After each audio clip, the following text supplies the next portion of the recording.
Kings wore high heels to show power.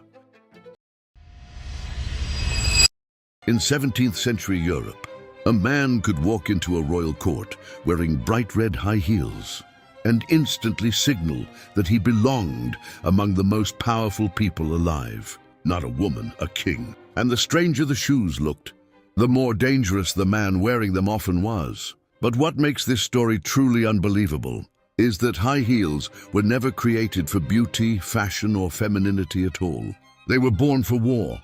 Long before Paris runways and luxury fashion houses, high heels were part of military survival.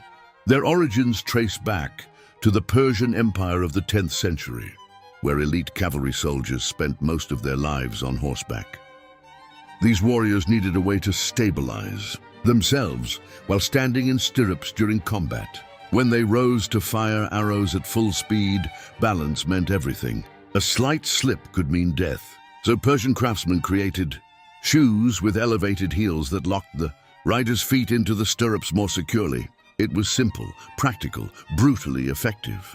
And without realizing it, those soldiers accidentally created one of the most controversial fashion symbols in human history.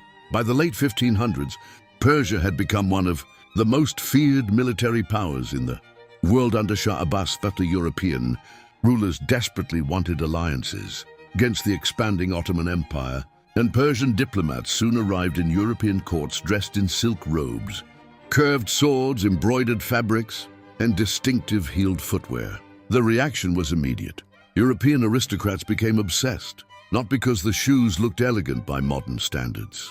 In fact, many early European heels looked awkward and exaggerated. What fascinated noblemen was what the heels represented: power, masculinity, military prestige, and exotic sophistication from the East. Almost overnight, wealthy European men began copying Persian riding fashion. And then something strange happened. The less practical the heels became, the more valuable they looked. By the early 1600s, heels had spread across aristocratic Europe. Kings, generals, and nobles competed to wear taller, more extravagant designs. Walking became difficult. Riding horses became secondary. The original military purpose slowly disappeared, but the symbolism only intensified. Because heels did something psychologically powerful, they changed posture. They forced the chest forward, altered balance, and literally made the wearer appear taller and more dominant. In the world obsessed with hierarchy and public image, that mattered enormously. And no one understood this better than King Louis XIV of France, the man who transformed high heels into a political weapon. When Louis XIV became king in 1643, at just 4 years old, France was already one of Europe's strongest kingdoms. But Louis wanted something far greater. He wanted absolute control, not only over government and armies, but over perception itself. Everything at Versailles became theater. Every movement, gesture, and item of clothing communicated rank. Nobles competed constantly for proximity to the king, because status at court could determine wealth, influence, and survival. And Louis turned fashion into a loyalty test. Among his most famous symbols were his red-heeled shoes. Not ordinary red, bright, unmistakable. Crimson heels reserved almost exclusively for men within the king's inner circle. Wearing them without permission was considered an insult to royal authority. Imagine the psychological effect. An entire court filled with powerful men silently competing over the height, color, and decoration of their shoes, while the king controlled the rules. It sounds absurd today, but in Versailles, appearances were power. Louis himself was only around 5 feet 4 inches tall. Some historians believe his love of heels partly came from insecurity about his height. But that insecurity became political genius. He understood something timeless: people obey symbols as much as laws. And soon, Europe copied France the way France once copied Persia. Across England, Spain, and Italy, aristocratic men wore heels to display wealth and superiority. The higher and more delicate the shoe, the clearer the message became: this man did not perform manual labor. He was above ordinary life. Even the materials became extreme. Silk heels, velvet heels, shoes embroidered with gold thread and gemstones. Some were so uncomfortable that walking normally became nearly impossible, which strangely enough increased their prestige, because discomfort itself became proof of status. A laborer needed functional feet. A nobleman needed spectacle. But hidden beneath all the elegance was a darker truth about European aristocracy. Fashion was becoming a weapon of separation. Clothing increasingly existed to divide society visually. The wealthy wanted to appear physically different from common people.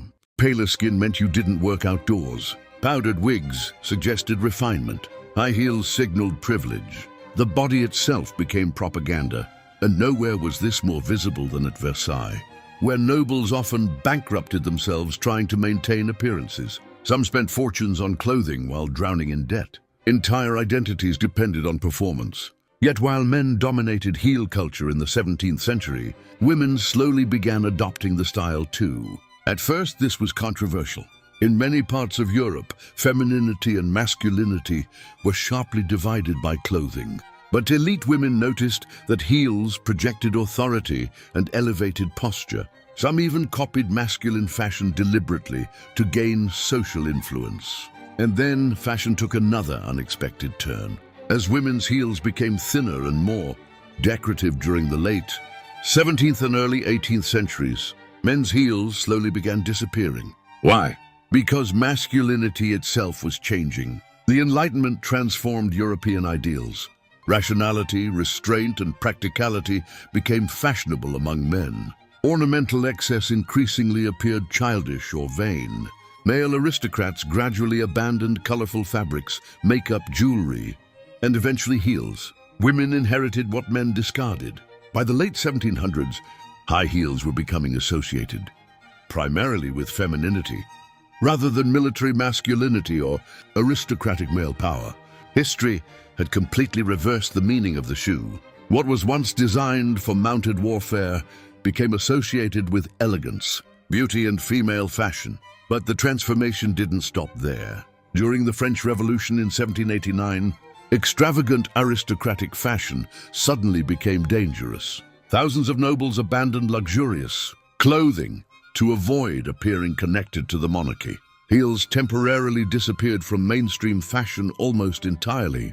For a moment, simplicity became survival. Yet fashion never disappears for long. In the 19th century, heels returned through new industrial manufacturing techniques and changing ideas about femininity.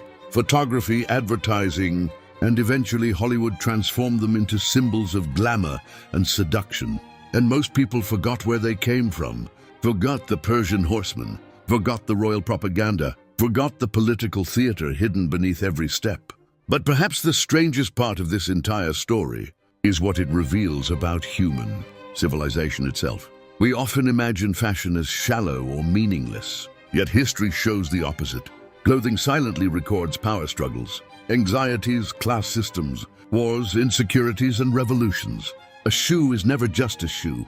High heels survived for over 1,000 years, not because they were comfortable, but because humans constantly reinvent symbols to communicate status, identity, and desire. Even today, echoes of their original purpose still remain.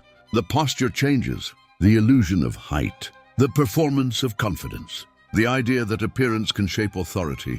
And maybe that's why this history feels so unsettling. Because one of the world's most recognizable symbols of femininity was originally created for men preparing for battle, not romance, not beauty, war. The next time you see high heels displayed behind luxury glass in a fashion store, remember this. Their story did not begin in Paris. It began in dust, speed, and the thunder of Persian cavalry crossing ancient battlefields. And for centuries, the most powerful men in Europe proudly wore them while ruling kingdoms. History rarely looks the way we expect, but sometimes the smallest details reveal the biggest truths.